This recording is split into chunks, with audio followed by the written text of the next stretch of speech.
doğrusu başlangıcı, girişi gezegen. Başka İngilizce'de aynı zamanda tercüme edebilirim. Natasha Barcelona'dan aramıza katılıyor.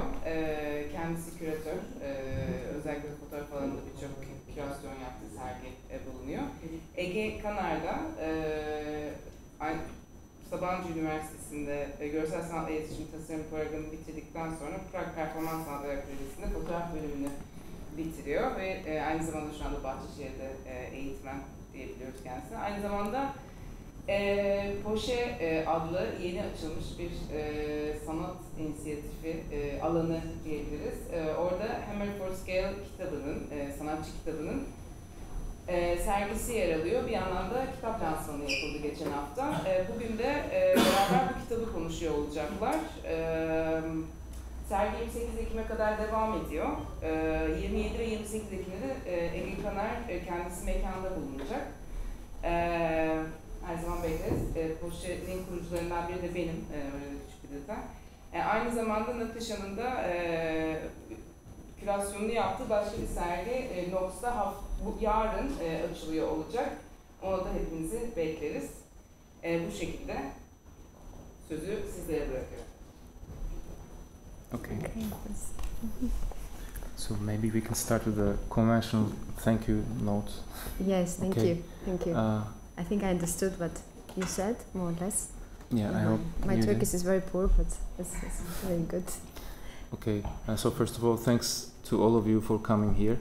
Thanks to Poşe, Larissa and Öykü for having this exhibition, making this exhibition possible, which was more troublesome than we imagined in the first place, but it did happen finally, and I'm very happy with it. I hope you're the same.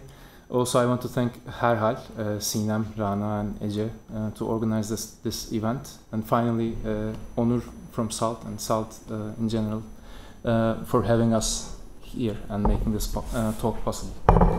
You need to speak into the microphone, I guess. Yeah.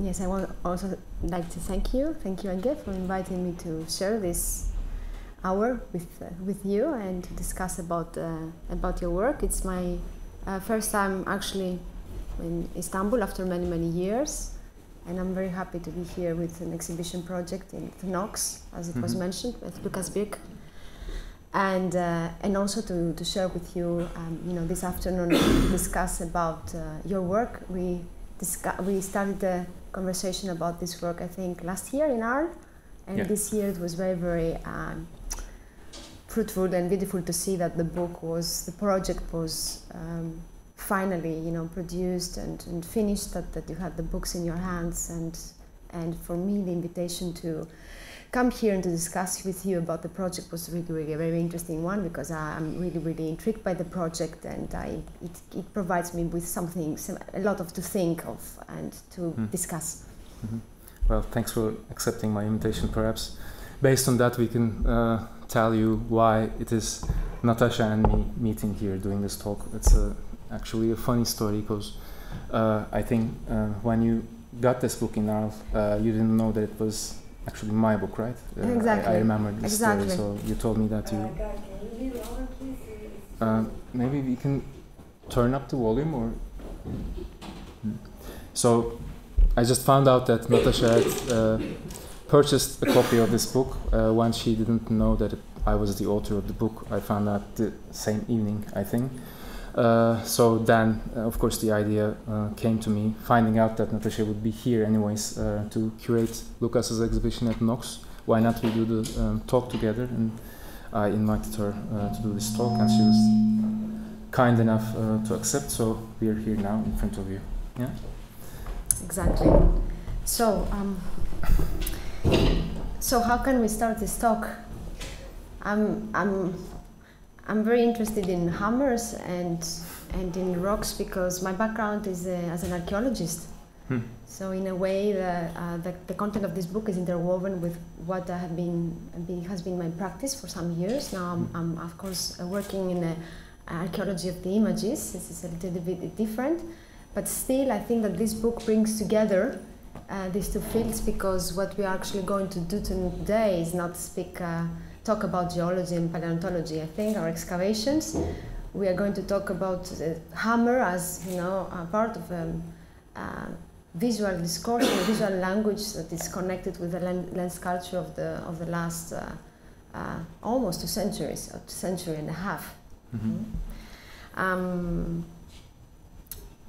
So I was very, very interested when I start, you know, I first went through the book because, you know, of the presence of the hammer in the book, you know, such as an offensive element, provided me with many elements to think. First of all, the hammer for most of us is a functional tool, you know, that many areas use, you know, because an archaeologist, classical archaeology, like the traditional, conventional archaeology, not archaeology as it is conducted right now, would use, you know, these tools to excavate. The geologists use it. It can also be used in labor, you know, and works related with agriculture. So it is a very, very basic human instrument, and also connected with the history of humanity. Right? When we talk about Mesopotamia, or we talk about the first tools, you know, people and communities used to. Could you look in this direction maybe while you're talking? Yes. Yes. We have the microphone, so it's a bit like the radio. Yeah. Well, like, we can actually yeah, I can actually use this. Yeah. Louder. Yeah. So, so maybe I can use. You can use. If you could look in this direction, because some originally, so I understand what you're saying. Yes. Okay. So so the hammer provided me with many elements to think, and the first and important aspect is, you know, human control over nature, or the struggle of, you know, humankind to dominate the nature that nowadays has been transformed actually to an unmeasured control over nature, who's of course taking revenge. So I would really like to comment a little bit of this, on this, you know, symbolic connotations or the uses of the hammer, and how you perceive also the hammer in these pictures as a starting point. Yeah. Well, first of all, this morning I was doing a quick research about the very history of hammers.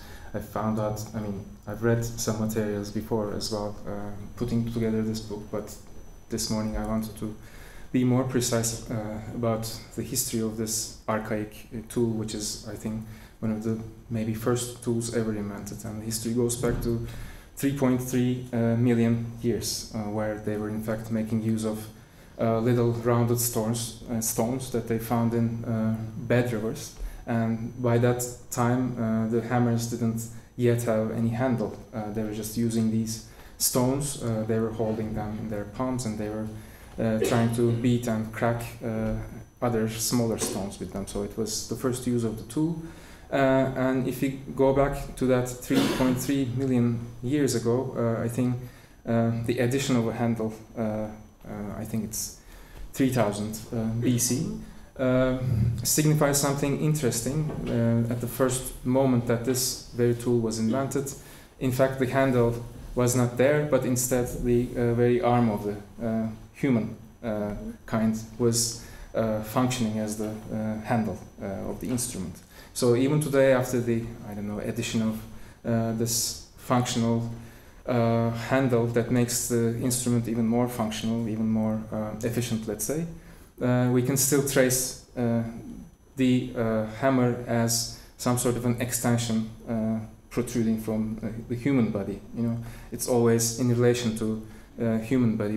But it's also an instrument that you can somehow sculpt nature, right? You can work with that instrument and change nature in various ways. You can, as I said, crack it or transform it. So you can somehow work with the plasticity of nature just through the use of this instrument. So in these pictures we see this hammer being shown to us repeatedly Sometimes it's a small hammer, sometimes it's a larger hammer, sometimes it's on the right, sometimes it's on the left, sometimes it points to this direction, sometimes that direction.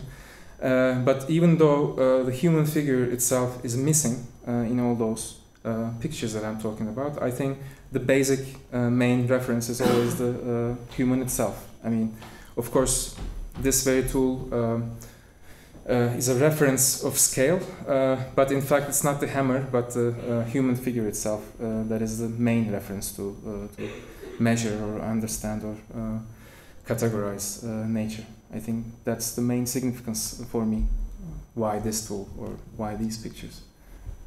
Mm-hmm. So we have the dimension of scale through hammer in nature, but I think the way the hammer is documented in these pictures has a lot to do with the way, with the ontology of these images, the photographic images. Mm-hmm. So for me, the hammer in these pictures, such as the hammer we know exists actually through photography, thanks to photography, and it probably becomes actually a photogenic and an instrument of vision, photographic vision. Mm-hmm. It would be interesting to say that all the images you have included in your book, their origin is like the archives, the online archives of the American geological surveys of the 20th century. So we have images that are taken at the beginning of the early century and of the 20th century or mid of the 20th century. So in a way, all these images are part of the history of photography too, because photography, Definitely. since its inception, it has been connected to the documentation of landscape, Mm-hmm. right? Mm-hmm. Definitely. And I mean, who would place these hammers in the middle of these landscapes if there wasn't photography available to document them, right? It would be a futile effort to just what to record. Maybe you could sketch them, but then if you're sketching, perhaps you could find more efficient ways of talking about the scale instead of placing the hammer and then giving us some sort of a textual reference as to what this image might actually mean. So you're very right, I think. They're definitely, as functional images, they're definitely part of the history of photography, and I think a very interesting part of history of photography, because these images, I mean, they're functional, right? They're not. These images are not made by celebrated photographers, for example. Most of these images that are placed in the book, we don't even know the names of the authors. They're just anonymous images. The ones that we know of are mentioned in the index, following the series of images. But most of them are anonymous scientific photographers, probably, who were sent to a certain place to document a certain formation, etc. And for that, because they're not celebrated, or the context is not celebrated, they're basically lost in this huge online archive which hosts thousands of images. So I think I was talking to a friend yesterday about, again, this project, and something came up to my mind, which some definition of garbage versus junk, actually. It was, I think, mentioned in Celia Lurie's book, Prosthetic Culture, and there she was quoting this difference between garbage and junk. She said, garbage is something that's been used and lost its function, so you can basically get rid of it, throw it away. But junk is something that's there with a potentiality. Maybe you can make use of it in a way or another in the future, but you don't know yet what that function might be. So maybe we can think of that whole archive as a collection of junk. And then what I did was basically invent a sort of filter, or a needle, let's say, that can penetrate that archive, or that can filter that archive for a specific meaning, or for a specific type of image. And then what happens if you take that filter and filter those images out and then put them into a specific sequence? What happens? Is it possible to create some sort of a new context that might say something, even that something can be maybe against that archive itself?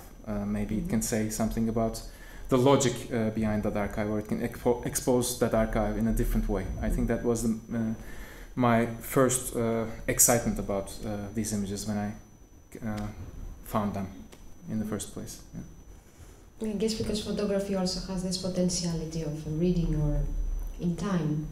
So by replacing the pictures, you work with this notion of time and the dimension the landscape acquires also through the photographic act. You know? Photography, the same, it was born in the 19th century, the same way archaeology was, you know? and all the sciences, the development of sciences such as geology and paleontology. So these are sciences that attempt a historical reading of the landscape, a reading that aspires to traces of the past on the landscape, but also, you know, how this is integrated in the present. You know? And in a way, this provides the awareness of sequencing, of how things can be built and seen and reworked and re-seen in different visual narratives. Now, you know, things are not the way they are, things are the way we see them. And who dominates this way of seeing is actually the camera or the eye before the camera. So in a way, you know, this is a performing action that you also do in your work, like rearranging images or placing them in new contexts, for example. Yeah, I definitely agree with you. I mean, both photography or sciences such as geology or archaeology, I think maybe we were talking a little bit about that with you in our previous session on Skype. I mean, both or all of these things has this surface that they have to work with, right? There's the surface, and theoretically this surface is potent with traces, and they're all present now in front of us. And what photography can do, or a reader of photographs can do, or a reader of the landscape or the surface of the planet can do, is basically to look at those traces and then try to, with his or her specialized knowledge, as is the case with geologists or archaeologists, try to interpret that surface quality and find out something about the past, what happened so that we have this and this in front of our eyes now. What's the story? So in a way, I think photography is always a latecomer, right? Since we cannot go back to the origin of time and photograph that. Maybe we can in the future, I don't know, maybe it's possible to photograph Big Bang in the future, I don't know about that. But we always, as photographers, whether we're working with this decisive moment in its classical description or not, we're always latecomers. We arrive late at a site and then we try to photograph it, document it, and then looking at that documentation, try to make sense of what the origin might be. But this belatedness, I think, is very interesting, and I think it's one of the factors that gives these images, in my point of view, a poetic quality as well. I mean, this is a critical work, but I should admit that I'm fond of these images, actually. Yeah, I remember when we talked, they have this narrative potential, right? Because when we talked, I said that for me they were also like crime sets, you know, a little bit. Like we tend to think about what happened, what has happened, or what has happened in these areas, no? And what is the thread of the narrative that includes these images, or we also tend to see them as in a way, part of a story. And for me, it was really, really interesting because for me the hammer. When I first experienced the book, it had also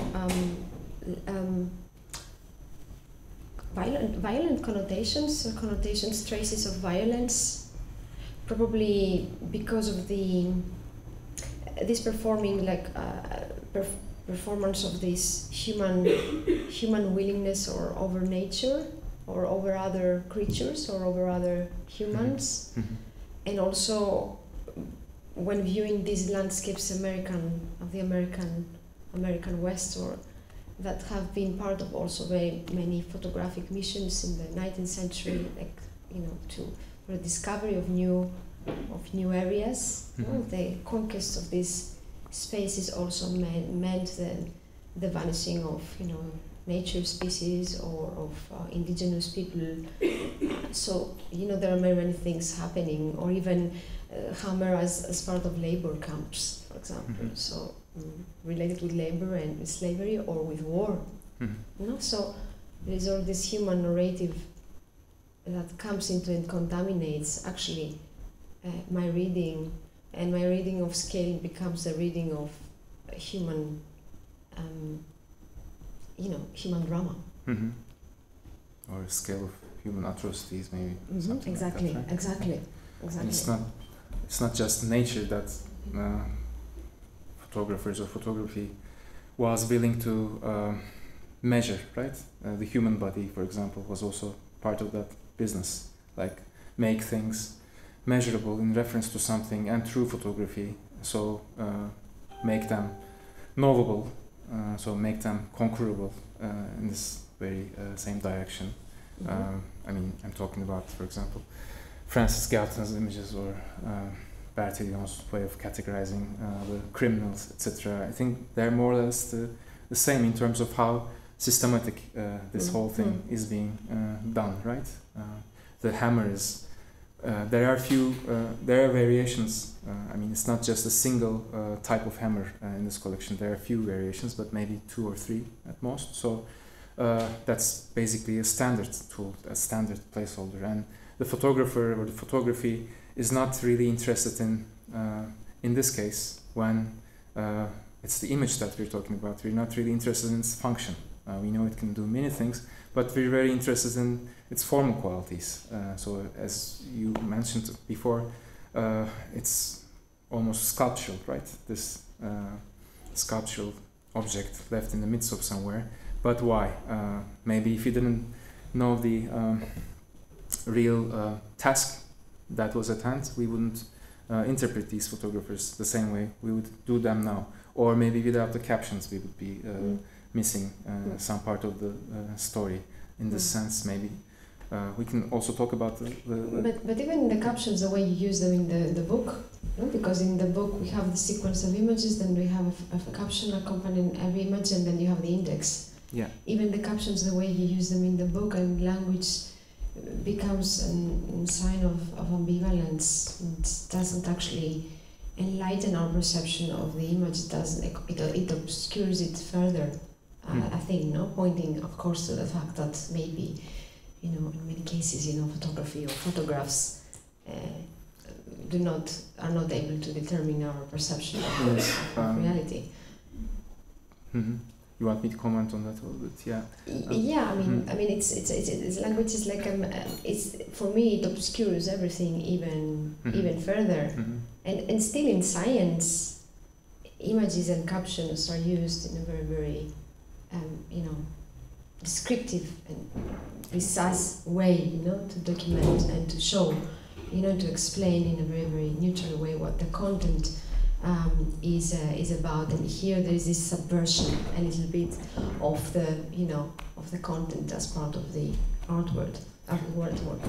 Yeah, I think they're part of the context that I'm trying to establish here. I very much agree with you. They definitely obscure something. I mean, the photography itself is already obscuring enough, and then the captions are added, and maybe the effect becomes thicker.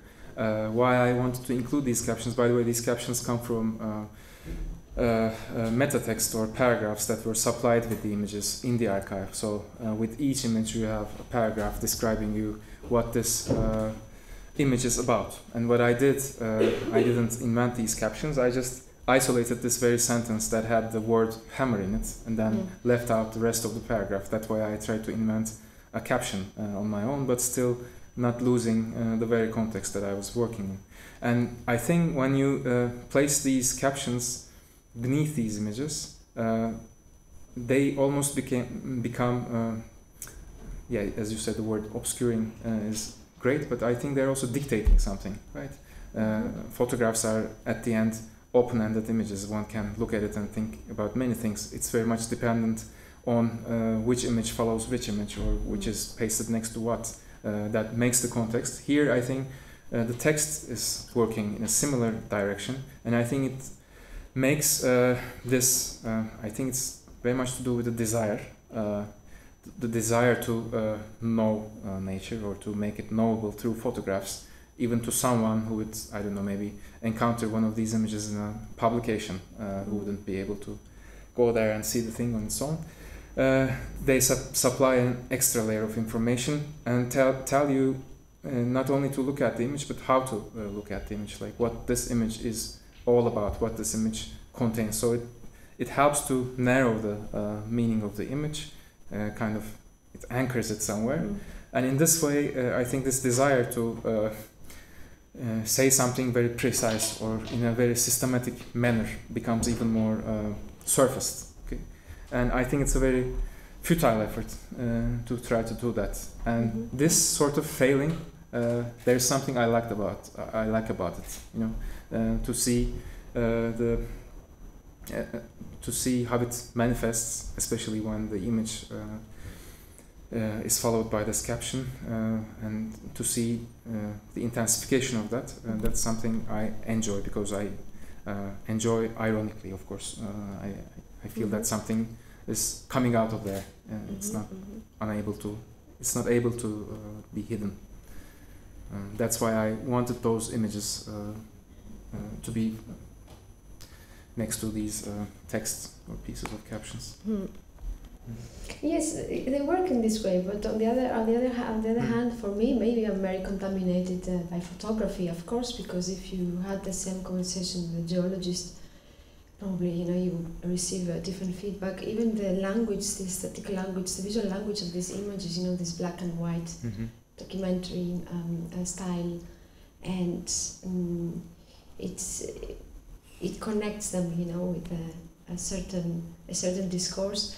Or even the text, the way it is fragmented, connects them with, I don't know if you are aware, there's this research group in London, it's called Forensic Architecture, led by, and the idea is to reconstruct through the fragments, that they have, on the landscape and the material and the natural landscape, the evidence of atrocities, of horror. And in this case, even these pictures for me work a little bit like that. It's like they're like some ghosts of an era that has lost faith, to the credibility of media, of visual media, even science, or because these images can also be the register of traditional science and traditional practices of the archaeologists, of the geologists, and still they are completely decontextualized here, fragmented, anchored to obscure also or vague meanings. They're like constellations of things, that become something else. I mean, I say this because maybe some people come from the area of photography, but for somebody from, somebody who witness, who goes through the book and who's not necessarily a person, who's familiarized with, the art world or the visual discourses, or, it will be really interesting to see, the response to the sequence, of images.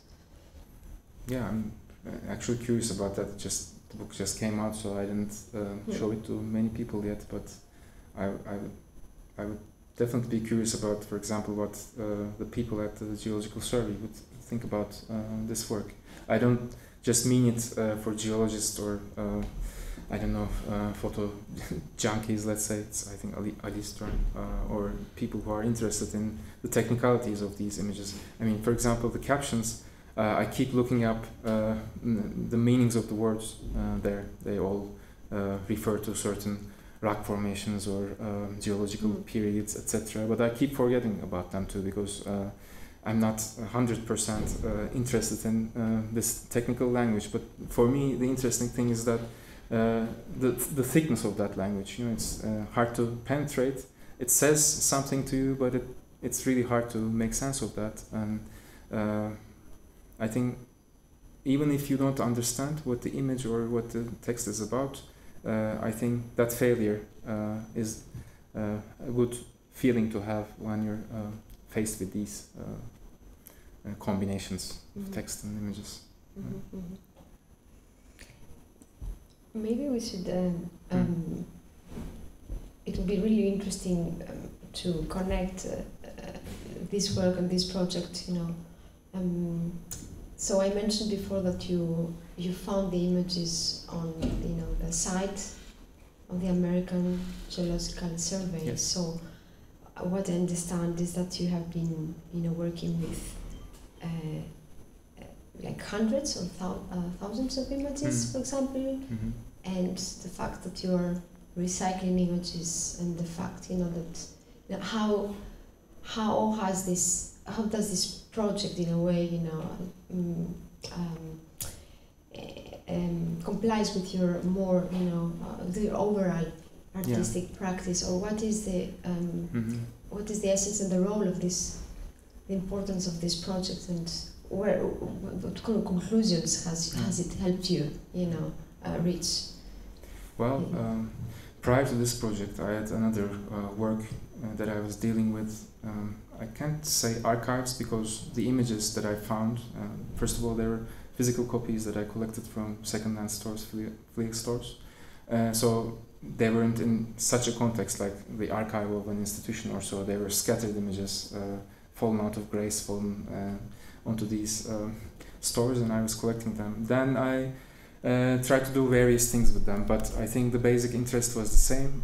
I was kind of trying to step into the shoes of a detective and trace their history, but I was there more interested in the materiality of those photographic prints. Like I was trying to find whether I can find any fingerprints on them. I put them through chemical processing. I was exposing them to, for example, iodine fumes, and I was trying to see if any fingerprints would appear. I was interested in them as not only images, but as image objects. Okay, what else can we deduce by looking at a photographic print? Leave the image aside and take a look at other things. Fingerprints, this latent content, just as the image in its very origin is latent, the fingerprint can be there, residing somewhere without our knowledge. Or I was taking a look at people's handwriting on the back of those images and try to trace their traits of their characters. You know, there's this pseudoscience called graphology, which claims that it can actually tell you what kind of a person it is just out of looking at one's handwriting. So I think I was again dealing with trace photography. If we approach photography as being a trace, or if we approach those fingerprints as traces, or if we approach those handwriting as traces, what sort of other traces can we find on those photographic prints? That was one work that was called Surface Studies. Hammer for Scale, first maybe I can talk a bit about the history of this project. I was working on both the NASA archive. NASA has few rovers operating on Mars right now. I was dealing with specifically one of them. It's called Opportunity. It's been there on the planet since 2004. It's been wandering around and sending data back to Earth. Now I think they have lost connection. Since this summer they cannot receive any signals from it, and they're still waiting. Maybe some sort of storm will come and clear this vehicle, because it's covered in dust, according to their theories, and then they'll receive a signal again. So that was one archive that I was dealing with. And then there is this collective artistic publication called Aralık. That was the second issue of it, and I also wanted to participate in that publication. And for that I started to deal with this United States Geological Survey archive. And the first images that I found were actually of pens. Because they also use pens to give reference to scales as well. It's most of the time under the studio conditions that they make use of pens. For example, when they're photographing rocks or crystals, they use pens to create a sense of scale. So there were more recent photographs, color photographs, and the number of them weren't that many. But I had this idea of working a video work with them. That would be actually a funnier work than that. Then I discovered that hammers were also available there, and then I basically did a research using this keyword, hammer, or hammer for scale, which was my needle or which was my filter, and I came up with not that many images actually, around 110 or so. Then I published 10 of them within this aralık. Then I didn't do anything with them for a few months. Then I came up with the idea that I should actually make a book out of these, put them in a sequence. So the project actually, Hammer for Scale, is conceived as a book project, right? That's right. Discussing about, I think it's really, really interesting and important to say, Mm-hmm. you know, the way you have envisioned the project as far more as a book narrative and the nature of a book object, no? Mm-hmm. Mm-hmm. Definitely, yes. I mean, I knew that the first moment I downloaded these images and decided to do something with them, I knew that it would be a book. Not, I wasn't excited about making an exhibition with them, but I was excited about making this book because, well, maybe it's the idea of pulling these images from the archive, and then maybe my obsessive side kicked in. Maybe we can talk a little bit about that, but I wanted to see them in the form of this physical compilation, and I think the gallery wall wouldn't do enough justice for it. I somehow had this imagination of for example, maybe a journal of a geologist or an archaeologist. That would be a pocket-sized book that he or she would carry around and take a look from time to time when a reference is needed. So yes, I knew from the very beginning that I wanted to do a book out of it. And yet for the exhibition, I remember when we were talking in summer about the exhibition during summer, that you were contemplating forms of how to show the project, mm-hmm. and you had an idea of a layout, and I mentioned that maybe you should work a little bit on the book, the nature of the book, and the what you have compiled, and the level of documentation.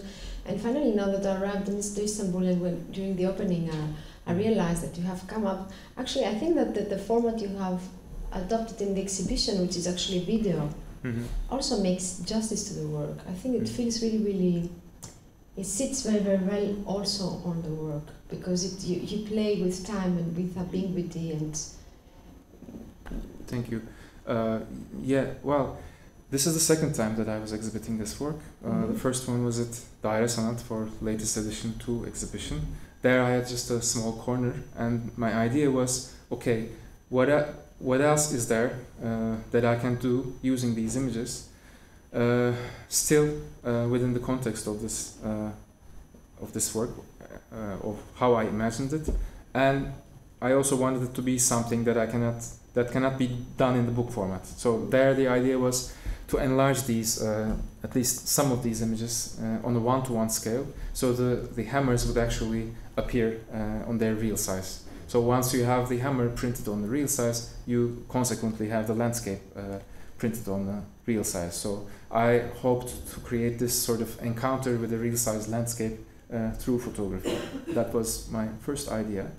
And then this opportunity arose that I could have a solo exhibition at Poşe around this project.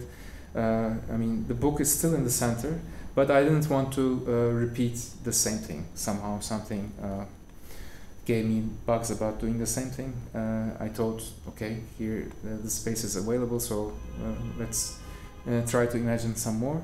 And how the video appeared is actually, first of all, I again thought maybe enlarging one of these images and having it mounted on a wooden panel and having it nested somewhere in a corner of the space, then I thought maybe I can have a recording of those captions, a voice recording of those captions. Because when I was playing with the sequence of the book, there are a few factors that I was taking care of. I somehow thought of it as a cinematic montage. Okay, so I had few formats, like horizontal pictures, vertical pictures, square pictures, and then also I had a variable size of the hammer. So one had a huge hammer, one had a smaller hammer. So I had to animate this content in a way so that I can create continuity and I can create a sort of rhythm.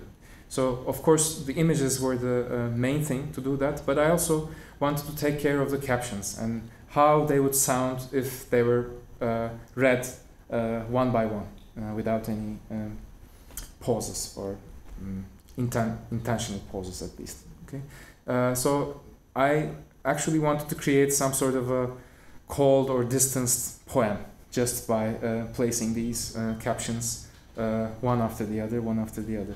And then I thought if I have the chance to exhibit this work in a space, maybe I can finally vocalize these captions and bring them to a closer distance to the viewer or the hearer, so that there's some more stress placed to these captions, to these textual material. Then Zeynep, one of yeah, we're going to show it. Yeah, we'll show it. Zeynep, one of Larissa's friends, was so kind to answer our call, and we did this audio recording on a Sunday before the opening. And once I heard that recording, I thought that I should create a video for this, because that sound or that voice called for me those images. And so I wanted to couple them.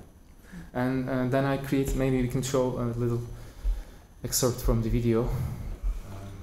It's a 8 minutes 30 seconds loop, so maybe just a small part will be enough.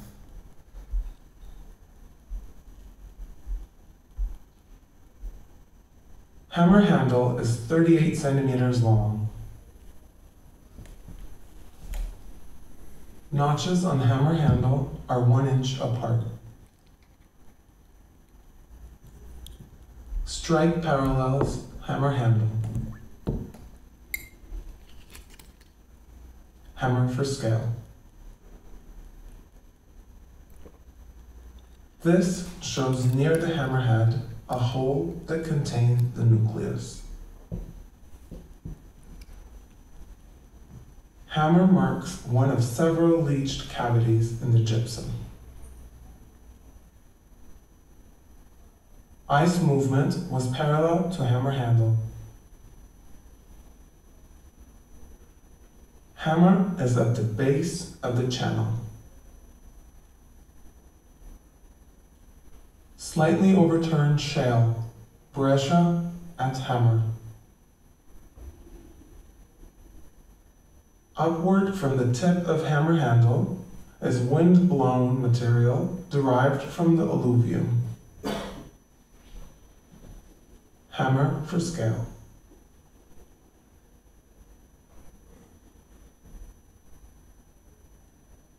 Hammer is at steeply dipping contact. Hammerhead rests on the plane surface of the lower sandstone unit. Carbonaceous material at hammer interbedded with tuff. Hammer is lying on a bed of conglomerate. Handle of the hammer indicates linear structure pitching to the right about 60 degrees. Obscure dark material above hammer. Hammer about 30 inches long, head 6 inches long. Just beyond the hammer is a series of parabolic tension cracks. Irregular basal Triassic contact is indicated by hammer. pen lies within a large vesicle-like structure, similar features just above the hammerhead. Hammer for scale. This is enough. Yeah, I think it would be interesting to explain to me the other day how you worked on the video and the intervals and the way you use the voice. Yeah. The voiceover. Yeah. Well, the idea, the first time I tried to put together these, the voice and the images together, I tried to put them simultaneously. The moment you would see the image, would also be the moment you hear this voice telling you what the image is about. And most of the time it is something that is not perceivable through the photograph, like the Celsius degrees at that location, for example. This is a missing information from the image. And then I thought I can do something else. Actually, I didn't think about it. It came intuitively, and then I thought it was a good idea. I decided to first show you the image, and then after a few seconds of being exposed to the image, I would introduce the voice. You would hear that, and then the image would still be available for you to look at for a few seconds more. This time I thought I could create 3 states. First, you're looking at an image. You don't have any verbal supplement, so that you don't really know what you're looking at. And then you hear a voice telling you what this image is about, and then the voice is gone. You're still looking at this image without hearing anything, but the information is still there in the back of your head. It's imprinted, so you're kind of dealing with this voice that is getting fainter and fainter in your head. So that was the play that I wanted to create here. Another difference is, of course, with the book you can take a look at each image as much as you like. You can stop at the page, you can move as you want, but here the timing of the images is dictated actually by the author, so maybe that was another critical decision. When you take this work and put it into the video format, then you actually start working with a fixed time for each and every image. But I said that's doable. I thought that this is still within the restrictions that I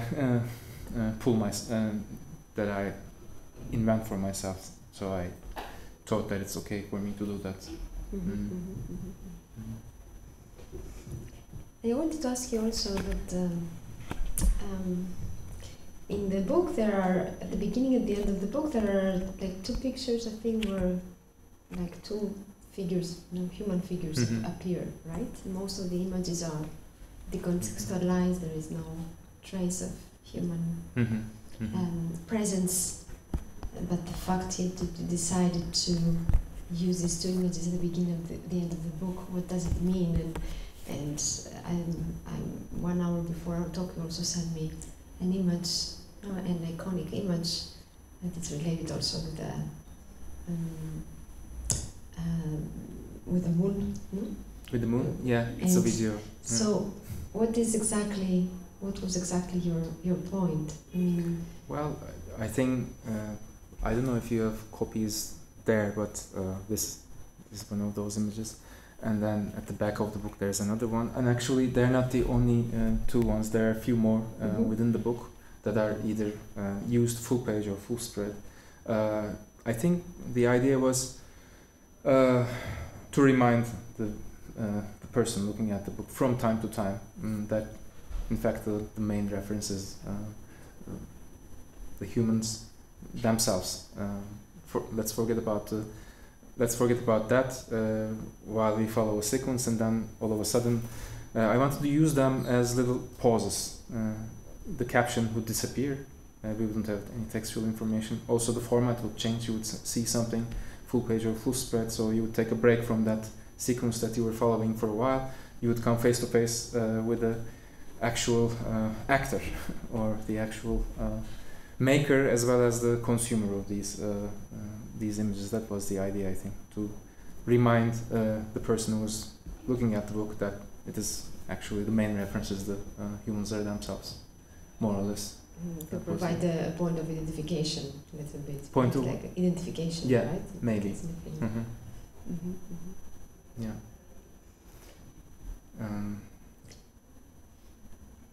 And going a little bit away from probably the series and focusing on the book, you have self-published, right? This book, yes. no? What is, and the edition, I think it's a limited. It's an edition of 250. Yeah. Well, first the summer before I made 20 copies. Mm-hmm. And to be frank, the idea was, well, we were traveling to Aral to Cosmos Photobooks, and we would have this table, and I was hoping to maybe contact with some small publishing houses and see if they would be interested to publish the book. But then a friend of ours, Özgür, was writing his PhD thesis on artist books and photo books, so he ran a few interviews there, and he found out that the conditions that they can offer are not actually that great. So at that point I said, okay, I have to self-publish that because I don't want to be dealing with this sort of agreement. Then I decided to make another 230 copies, so the pre-edition and the first edition sum up to 250 copies. Yeah. I printed it here at Print Center. I had lots of troubles, but actually I still don't have all of the copies with me, to be frank. I had around 110, and then we ran out of paper stock. Now there's a big crisis in Turkey, as you know, and paper is very much affected with that paper industry. There were factories closed down recently. We don't produce paper anymore. The paper for this book was exported anyways, but the printing house, I don't know why, but they used the stock that was meant to be this book's, I mean, that was meant for the remaining copies of the book, so we had a little crisis. We waited for a while and then we started to work again. So still the issue is not resolved, but I hope I'll have another 100 copies soon and this adventure will be over. And of course then I have to figure out a way how to distribute the book. I don't know, whether online or inside luggages of friends visiting foreign countries. I have to figure out a way, and that's the disadvantage of self-publishing. You need to, as most of you in this room know, you have to carry books around with you. And the format of the book, I mean, did you come up directly with the idea? I mean, the book has a really, you know, this conceptualized as a geologist, a diary, and the type of paper, the format. In the exhibition, you're showing a dummy, which is a very, very beautiful object, actually. Could you tell us a little bit about, you know, the process, or how did you come up with, or maybe at the beginning you had a different idea of a different layout, of a different format? Well, not really. I think I did a previous dummy, and it was another project. And compared to that one, for example, the format of this book I kind of had from the very beginning. The dummy, I liked that dummy really a lot as well. I liked how thick it is. I'm sorry, but that's a fact. So I have to, because this is an anthology, I love this idea of having a rock-solid object in your hand that has a weight of its own, and that compiles so many images that it's almost overwhelming to take a look at it. You can get lost in it, etc. But that's because I was gluing those paper. I was binding the book by gluing paper to paper, so it was impossible for me to create the same sized object when I was publishing the real thing.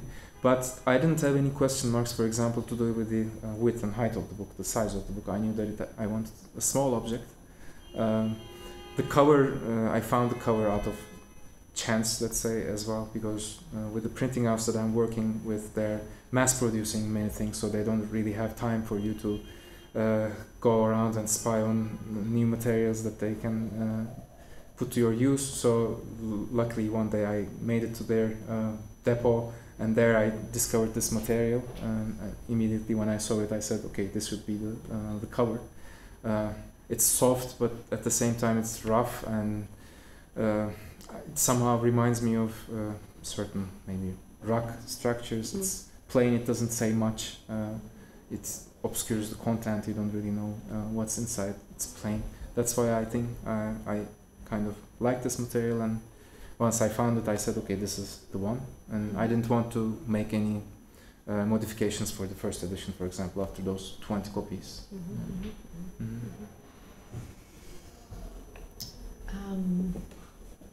maybe we could open up now the conversation in case somebody has any question or comments that can help us also, open up the dialogue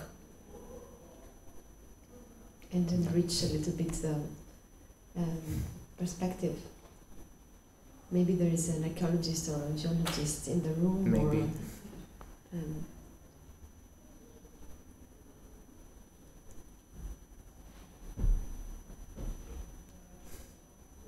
Yes.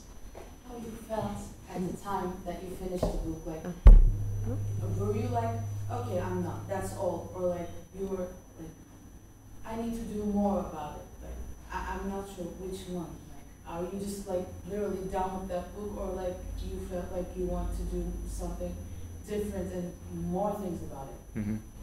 Well, first of all, that feeling of finishing the book never really came, because as I told, it's still not finished. I'm still waiting for more copies to be delivered. But in terms of design, choice of materials, layout, sequencing, all those things, I think I was done when I produced those first 20 copies. So that feeling didn't change when I was making another edition of 230 copies. So I didn't change much. The only thing I changed was the little text that I placed on the back of the book, which I still have complicated feelings about. I think it's hard to write about your own work, what kind of a language you have to use, how to describe it. I could just not place it there at all, but then even with that text mounted on the exhibition spaces wall and at the back of the book, people still ask, like, where have you taken these images, where you made those photographs? So I have to explain that I'm not the one who made them, it's just work dealing with an archive, so I found them and my work is putting them in a sequence. I think lost the origin point of your question, but yes, first of all, that feeling didn't really come, but in terms of artistic decisions or design decisions, I'm done with it. I don't want to change anything with it, and when I was doing the second edition or first edition, I felt the same way. So I think I mediated on it beforehand a lot. I played with it enough so that I didn't have that feeling to change anything. Yeah, I wanted to ask, because following the question upon the question that in your previous projects or projects you're undertaking or series, you really do interventions. I mean, you are concerned with the surface of the image and the alteration of the surface. Mm-hmm. And in this book, there is no intervention. And for somebody familiarized with your work at the beginning, I thought that there must be some invisible intervention in the book. No? There must be a trick in these images. There must be something erased or something. How was it for you as a process, as an experience, and how do these images work? Well, I really didn't feel the need to manipulate these images in one way or another. I didn't want to add anything to their content. I didn't want to take out anything, or I didn't want to put two together. I've always, of course, put many together, but not in the sense on a single frame, right? So maybe the question was, we were talking about this a little as well. Maybe the question was, what does it mean to artistically intervene? What is artistic intervention, and how little intervention is enough to become artistic intervention? So I think my intervention was just to find this archive and then to filter it in a certain way, and then put the material that I found in a certain sequence. And I think that was enough to create another context. So for that reason, I felt that I didn't need anything else to do. That was enough. I would feel I was going to the wrong direction if I would add or subtract anything from the pictures. So I just decided on the formats. I cropped some of them because I didn't want the format to oscillate that much, but I'm talking about very minimal croppings. And then I did a little pre-printing work on Photoshop, of course, but that was all. For me, the work was the work resides in the selection and sequencing of the images. In that way, designing the book, I don't know if you've already talked about it, but designing the book becomes simultaneous with producing the artwork itself, right? So design decisions become simultaneous with artistic decisions. And I'm actually happy in that sense. I think I created this gray space, this ambiguous space as to what making art can be. At least for me, it is that way. I'm happy that this project came out as such. For example, there's another archive that I'm working with now, this Mars archive, and when I got blocked at the very. I have collected the images. I know what I want to work with, but in the production phase, I got stuck. I couldn't really figure out what I want to do with them. I just didn't want to create a sequence like I did in this book.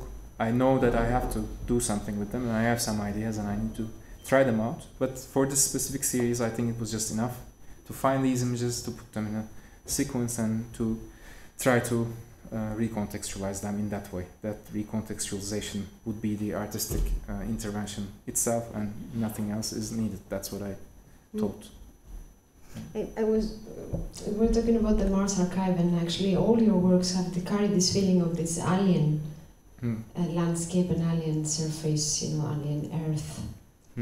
And nowadays, I mean, for the last 40 years, 50 years, 40 years, visual arts and the art world, photography and visual language it's obsessed with archives. It's like revisiting the past and surrounded by a flood of images in this world, working with found images and to me, working with these images from Mars or from this context becomes a little bit further displacement of the archive, because these pictures come with a delay, right? Yeah. I mean, we see them with a delay, and so they have like 2 times, right, of origin, but at the same time, all these images are recollected as a tool to envision a future. We talk about colonizing other planets, or the future of humanity, or the end of our planet. And by trying 100%. To understand the past of the planet, we're trying to do that. Yeah. Exactly. So in a way, it's like they're relics of the past that actually can become our future. It's a little bit of this. They carry this futuristic element. And most of your recent works, and also the works that work with the surface of the image. That's right. And even today, when you forward to me the video we can show it, right? The video of man landing on the moon with placing the hammer. It carries this sci-fi and futuristic. That's right. But I don't want to fall for that man-made utopia. My interest in the Mars archive, for example, I'm not like this crazy futurist hoping or looking for the days that Mars will be colonized. Instead, I again want to, put a dynamite. Maybe it's too strong of a word, but I want to again try to conduct a counter reading, because these images of, for example, Mars, those shiny, put together, colorful panoramas, they're at the end hypothetical images. First, because of the reason that you're referring to seconds ago, we have this time delay. Also, none of those images are photographs that are made at once with a click, with the release of a shutter, right? They're photographed one by one. Sometimes in between 2 frames that make up a panorama, there might be 24 hours of time difference. So the robotic arm traces a certain path, and time is passed when it is doing that. So at the end, you have a collection of images all made with different filters. All of those different filters try to extract a different layer of information from that photograph. So at the end, the serviced images, all that information put together, and we think that, there's this camera there and a shutter was But released. it's covered also with the first photographs, right? When Maybridge was doing the panoramas, of San Francisco. Yeah, it's that's the same. fascinating. It's the origins of photography. Definitely. I mean, it was not the origins of photography. It was photography back then was 50 years old, but still, there's the same means of exploration. Yeah. an expedition and conquest today. And they still have to be dealing with these deficiencies or limitations of the medium to try to find out ways to overcome that deficiencies maybe, or workarounds. And that's fascinating. Again, I think it's a question of desire. Like, let's do this and that so that we can come up with this sort of image. And to desire to create that sort of image is, I think, interesting to see that it is somehow readable looking at an image. And for me, I think my main motivation working with these archives is to make it even more readable, even to try to expose the seams of that, in quotation, seamless panorama. And you're right, they were there from the very beginning of the history of the medium. Manipulation was there, stitchings were there, so the same problems still are being or trying to be tackled. Or maybe they're not problems actually, it's the nature of the medium, Yeah. or the way we... I mean, if you have this scientific mentality, you try to overcome that. You see it as a problem and you try to overcome that, right? Because you need this image, and how to create that sort of image. You can create this robotic arm so that it can trace the landscape, and then you can use this software to put together these images, and then you can send it as a radio signal back to Earth, and it would take this much of time. So there are all these practicalities that you have to deal with to solve the problem, to bring the knowledge of this distant alien land back to Earth and make sense of it so that you can go back there and colonize it in the future. Of course, to me, it's not a problem, it's fascinating. But this desire to create a workaround is interesting. I think that's the point that I want to deal with. And actually it's the extension of the human hand once more. Yeah. That brings it even back to Renaissance painting when you have the Michelangelo. I mean, it's really interesting the way the humanity, you know, all these elements apparatus become not the extension of the human hand, the hand, the desire, the pointing. Yeah, you know, definitely. Towards. There's another practical, interesting continuity. In fact, I mean, this is USGS archive, right? And the other archive that I'm talking about, the Mars rover opportunities archive, there the rover has many cameras embedded on it, and one of them is the microscopic camera. So what they do is they dig little holes on the surface of the planet with a laser beam, and then they photograph them with the microscopic camera. So I was collecting them too. You have all those what might be thought of as scars that humans were leaving on the surface of the planet. And the funny thing is that the copywriter of that microscopic camera is again United States Geological Survey. So the institution that were assigning photographers on these missions a century or 2 centuries ago are now in charge of this robotic vehicle that is running on another planet and still collecting images much the same way they did a century ago. So that continuity to me is also fascinating, as you refer to this hand pointing at somewhere, extending beyond its horizon. I don't know. Okay, maybe there is another question or remark by somebody.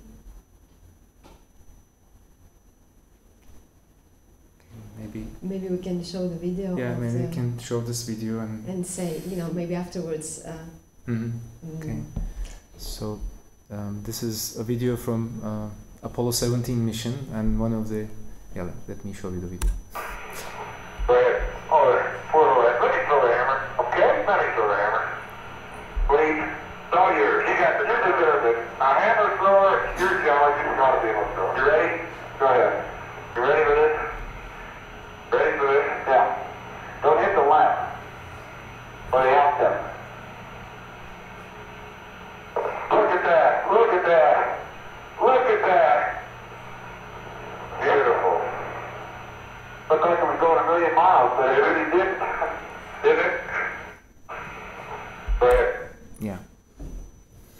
So this is geologist Jack Schmidt on Apollo 17 throwing his geological hammer on the surface of the moon. So I thought that would be a nice connection to refer to this continent. It brings everything together, yeah. right? And it renders the hammer this symbol of hand, the human hand, the human desire, and everything that human desire also to accomplish things brings with it. Yeah. I think I have no more comments on that. Yeah. Thank you. Thank very you. much, again. For the Thank you all for coming.